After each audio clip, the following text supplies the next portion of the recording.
Greetings friends, comrades, and brothers. This is Evermore Alpaca with the first video in my Manned Mission to Eve series.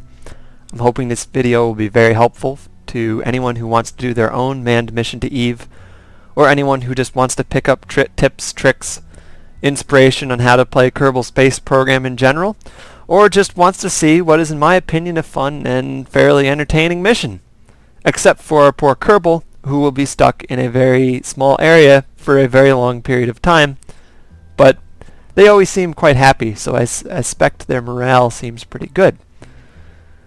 Eve is a good challenge for a lot of reasons. It's got a very thick atmosphere, it's got a very strong gravitational pull, and it has a strong desire to burn apart anything that attempts to enter its atmosphere. As a result, anything entering it has to be well shielded. Anything taking off from it has to be very powerful and have a lot of fuel, and therefore any launches to Eve that want to return end up being generally very heavy, very ugly, and very time consuming. I've tried to make this mission as lightweight, as efficient, and as elegant as I can. It's not supposed to be a minimalist mission. I am bringing a rover with me. I'd like to do some science while I'm there for funsies. And I tried to have some fun with it. There's definitely some goodies that you could probably do without in here. But it is a game after all, and it's supposed to be fun. Let's look over what we have here. I'm going to pull this to the side so we can see what we're looking at. At the bottom here are our heat shields. This will enter Eve's atmosphere retrograde. This is the lander assembly here. Heat shields at the bottom, and it's got detachers up here with parachute and air brake assemblies to slow it down.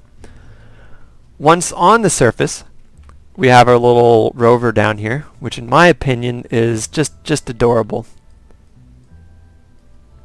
And we also have a ISRU converter, a drill, solar arrays, a holding tank, and a fuel cell array. This will allow us to mine ore from the surface of Eve, turn it into fuel, and refuel our return vessel. As a result, the return vessel is going to be launched initially empty. This makes it a lot lighter, which means that every other part of the launch can be lighter. What we're bringing this into orbit with can be lighter. The tug that we're going to use to bring this from Kerbin's orbit to Eve's orbit and back can be a lot lighter, and what we use to launch that can be lighter. Anything you can do to make your payload lighter is going to make the entire rest of the mission lighter, because you can scale everything else down. Now there's two main approaches to being efficient in Kerbal Space Program. There's the come back with everything you leave with approach, and there's the don't bring anything with you longer than you have to approach. The first one is like the Apollo missions. You launch with a bunch of boosters, you drop everything as soon as you're done with it, and you return to Kerbal or Earth with the smallest capsule as possible. The difficult problem with that is that you don't end up salvaging any of the parts you left with. So when practical, you generally want to come back with everything you left with. What we're landing on Eve with is more of the don't bring anything longer than you have to approach. All these booster stages are obviously dropping off, and we end up with only the lander can and the fuel tank. This is pretty much necessary. I don't think it's probably possible, but it's very impractical to get out of the planet Eve with a single stage.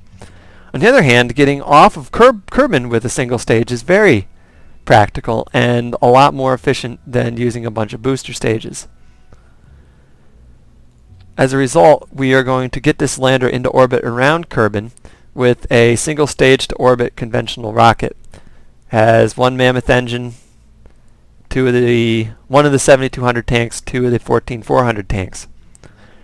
A conventional rocket SSTO is not as efficient as a space plane that uses jet engines to get up as high as possible in the atmosphere. It's a lot more expensive in terms of credits per ton, but it's a lot more convenient to work with, and you can bring bulky payloads like this.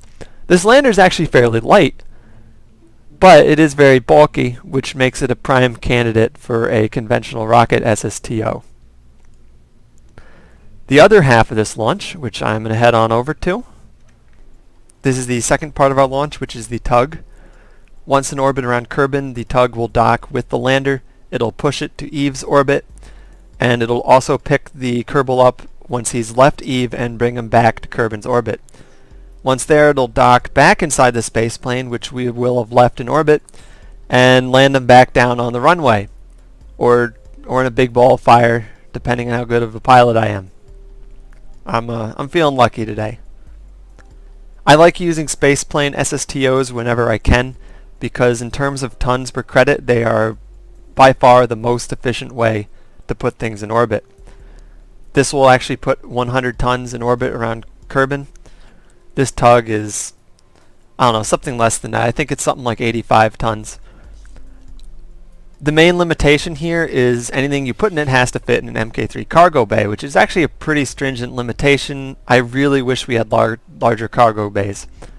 There are some part mods that'll get you bigger cargo bays, but I like doing everything stock. The mods I am using, I don't use any part mods. I'm using Kerbal Engineer, which helps you calculate and estimate your delta V, so you know if you have enough fuel to go where you need to go. You can use that in conjunction with the delta V map. I'll link one in the description, hopefully, if I remember to. I also use HyperEdit, which is a cheat engine. It is super invaluable for testing things. If you don't use anything else, I'd recommend you use that. Nothing's quite more atrocious than getting through a big, long, complicated mission, finally getting to your destination, then realizing you forgot something really mundane but really important, and it just torpedoes the whole mission. If you test it with HyperX, you know it works, and I have tested this, so I know everything in this mission will work. I also use Transfer Window Planner, which helps you leave orbit at the right time to get to your destination orbit. There's some online versions of it, but the in-game one is just a lot more convenient. A couple notes on space planes. Let's put this back inside. With space planes, you always want to keep your center of mass in front of your center of lift.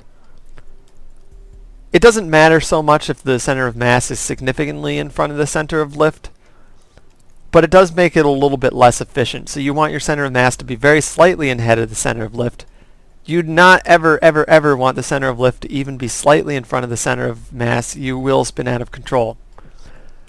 Generally, a rule of spaceplane building for cargo spaceplanes is you want to keep your cargo centered around the center of mass. I have broken this rule, and I've broken it in the dangerous direction, in that if this thing's full of fuel and you pull this out, it's now unstable. We should burn enough fuel to keep stable. If we don't, I do have detachers here, which you can detach the front canards. I've used the space plane a lot of times before. I've always been able to bring the canards back down, but it's nice to know that it's there, just in case you start, spinning out of control. For the tug, I'm using the atomic rocket motors. They are the second most efficient engine in the game after the Dawn electric propulsion, which is pretty impractical for large-scale applications like this. I'm using the Mk1 liquid fuel fuselages because there isn't much else in terms of choice for liquid fuel fuselages. You could use the Mk2, which are strangely shaped, and obviously the Mk3 wouldn't fit inside an Mk3 cargo bay. But these actually work pretty well. Just make sure you structurally link them together at the end or it'll spin apart. Also, since this will be the part that I will be controlling when I dock with the lander, it has the RCS thrusters. Do be sure to make sure your RCS thrusters are balanced on either side of your center of mass. My center of mass for this part is about right here. If these aren't centered around that, you'll get unwanted rotation when you're just trying to translate. When you're trying to move with your RCS thrusters to dock. I think that's enough about our spacecraft. Let's get to the flying. Alright, our first part of this is ready to launch. This is the conventional rocket SSTO with the lander assembly. Staging looks good. We got our Kerbal. We got Jebediah Kerbal, which is great. I like that he's never angry, sad, or mad or anything. or afraid. He's just always enthusiastic to be here. He's the epitome of the stoic gentleman. So let's get going. I like to leave stability mode off. I feel like it tends to waste a little bit of fuel gimballing around the engine when it doesn't need to. We're going to start our gravity turn around 50 meters per second and just continue slowly down along 90 degrees. Here, 90 degrees to the east, I mean, until we're about 45 degrees to the horizon at around 8 kilometers. I should note the top fuel tank has the fuel flow disabled to start out with. That keeps our center of mass in the rocket higher. It improves our stability. If I didn't do that, this assembly would probably start flipping around now. And we're turning a little fast for the gravity turn, so we're just going to slow it up slightly. We still want to turn over a little bit more before the 8 kilometer benchmark, so we're going to keep moving. Alright, we're looking good. Looks like a good gravity turn so far. We're going to turn the fuel on now before I forget.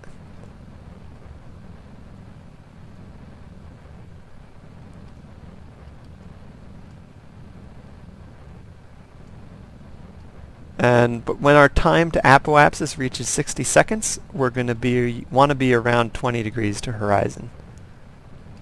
This turn's looking pretty good so far. I'm actually pretty pleased with this.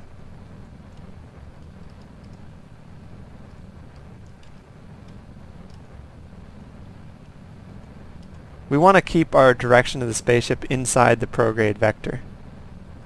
We're getting a little far down. I'm actually going to turn on stability mode now, even though it will probably waste some fuel.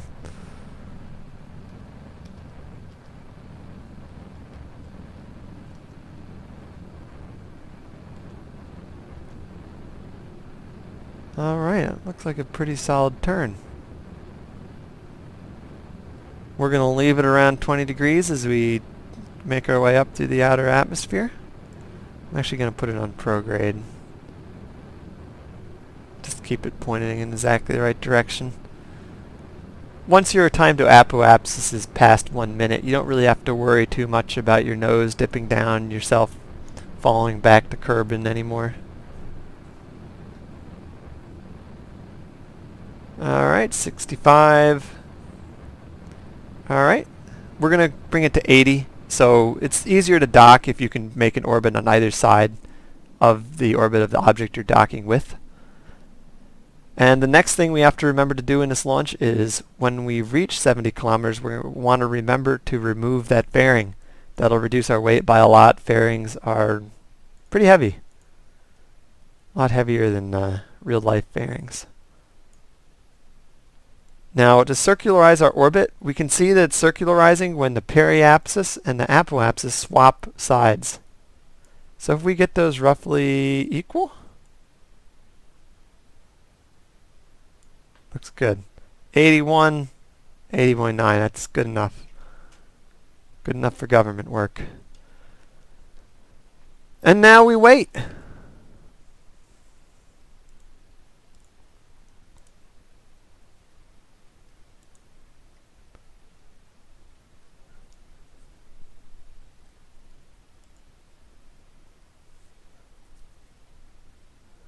Have it on 3x physics time warp. I find 4x tends to want to break stuff.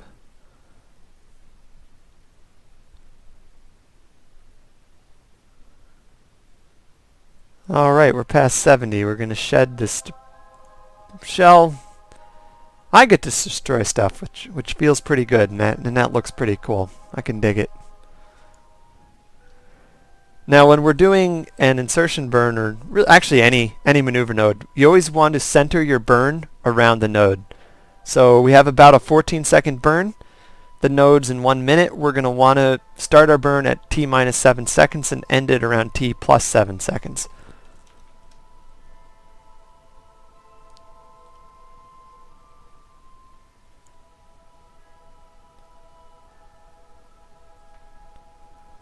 And the way I like to do is I like to get most of the burn done quickly, and I'll leave a little bit left and then do that slowly just to get it as close as possible to that number. Actually, we really want to get pointed in the right direction ASAP because this is long and has a docking port joint in it. It tends to have a lot of flex in it, and if there's any kind of rotation, it's gonna get squirrely and maybe get some like harmonic oscillation in it, which will be no good because those can sometimes get worse over time. And we're definitely gonna want gimbal on just to make sure it stays pointed in the right direction.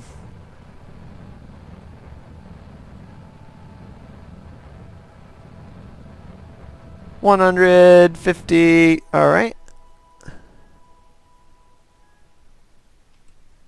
We're just going to burn a little bit more to circularize the orbit.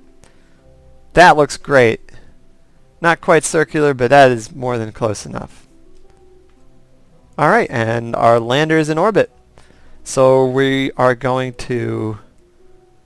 Well, first I'm going to put out the solar panels on this while I remember.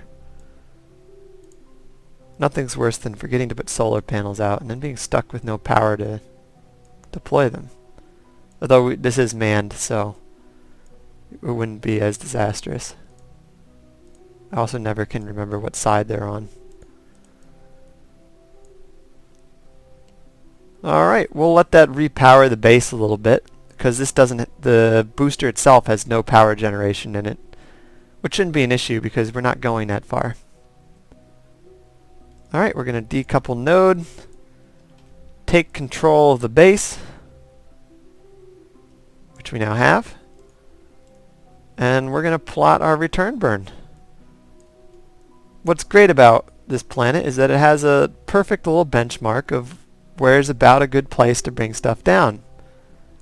If you do a return burn at about the center of this crater, give it a reasonable amount. We'll, what's that at, 20? Drop it a little more. Alright, that looks fine. 14. Alright, so around the center of the crater, we're going to do our return burn, and that should drop us at about the right spot.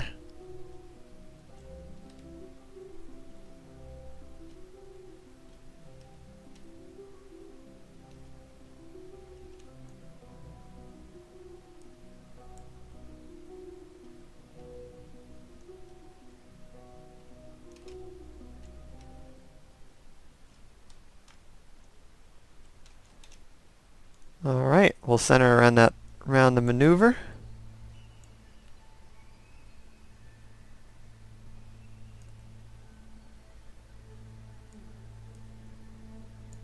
One thing I should be careful of is if this thing is right against us, we do not want to fly into it.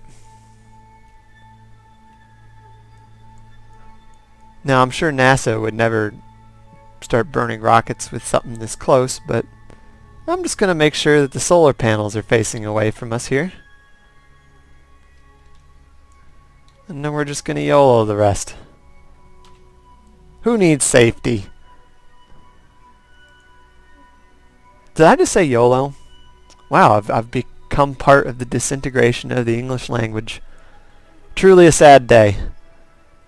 Alright, we could warp to maneuver node, but we're going to be cavemen and proletariats and do it the old-fashioned way.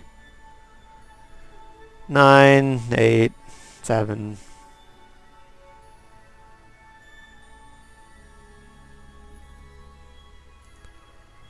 Alright, let's get, oops.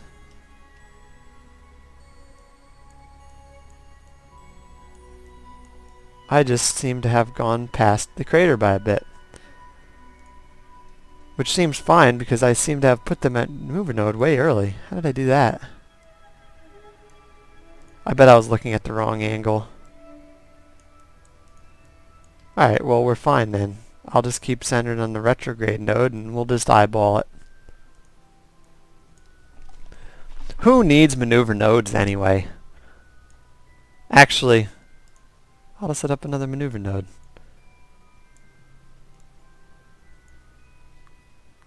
There we go. That might be a little early. So you know what? I'm just going to burn starting on that. And that's on the right side of us now, so great. We won't go flying into it. Although I was almost looking forward to that element of danger. Oh, that's close. Alright, excellent. We are now in return path to the planet. And with any luck, we will land there. One thing I like to do is put a flag up at the next to the runway. And you can set it as a target, and it might make it easier to land there. Certainly makes it easier to find on the map if you're not used to exactly where it is. Alright, let's put on some time warp. We'll do the time warp again. As I mentioned earlier, there's no electric charge generation on this thing, but it's only using a trickle for the little remote guidance thing, which I can't even remember where I put. Although I'm sure it's on there somewhere, or this thing wouldn't be flying.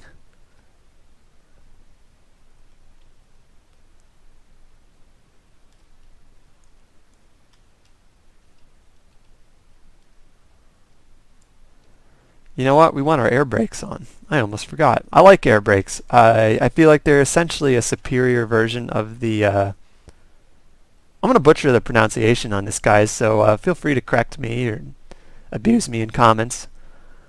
The drogue chutes? Drogue. I'm calling them drogue, even if they're not. Anyway, I feel like the air brakes are essentially a better version of that. They're also very durable. Some guy made an airplane that use those as landing gear because apparently they're practically indestructible. But they sort of look like skids, so it's not entirely crazy. We're going to put on 2x time warp. I've discovered sometimes with these larger things re-entering the atmosphere, if you put it on a time warp greater than 2x, they like to randomly disintegrate for no reason whatsoever. And we don't want to randomly disintegrate for no reason whatsoever. If I'm going to disintegrate, I want it to be for a very good reason. I should write that on my tombstone. You know, that's one of the things I love about Kerbal, is that we get these little bits of downtime to think about life, marvel at our creation, and how inevitably and always wonderful it is. Although I suppose I could talk about something constructive. I mean, I'm not sure what there is to talk about. This is a pretty simple booster stage. But keeping booster stages simple is generally a good idea. A lot of people I see when they're making a conventional rocket SSTO will make a huge one with a ton of engines on it, or all these tiny little engines. In general, especially for low atmosphere, the larger engines are generally, as a rule, more efficient. So you want to use the largest one that you can justify using. Let's see where about we're going to land. So this is the point we're going to land. And we need to decide, am I going to overshoot this, or am I going to land at about the right spot? I think we're going to land near the right spot. We might overshoot it by a bit, but not too much. Not too much that we won't be able to recover. Oh, we'll definitely overshoot. But we're going to start slowing down pretty quickly, because we're entering the part of the atmosphere with actual gas in it. You ever thought about how people say space is a vacuum? But I mean, we all know there's no such thing as a vacuum, so space has a density. It's just extremely, extremely low. And if you look on a big scale, you can consider space to be clouds of hydrogen and helium.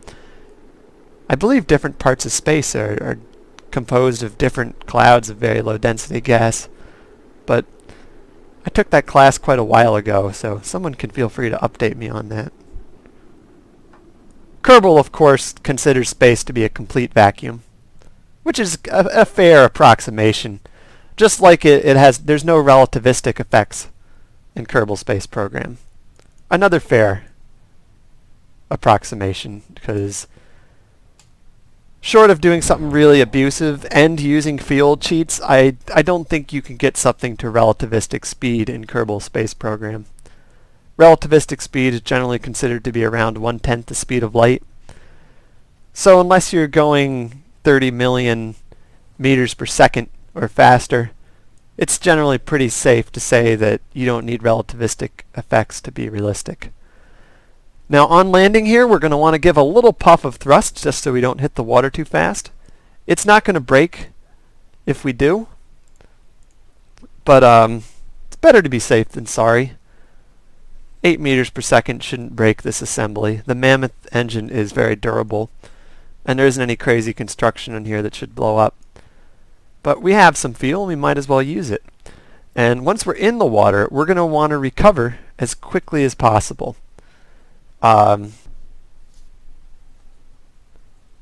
We do want to set this to surface meters per second and not target, because it always seems to think the target is moving quite quickly relatively to us. What with the rotational velocity of the planet and everything. We're going to want to burn our engines a little. It shouldn't break up. I think we could not use the engines and be fine. But why not? We got the fuel. Look at that. We got 271 meters per second left. That's some good buffer there.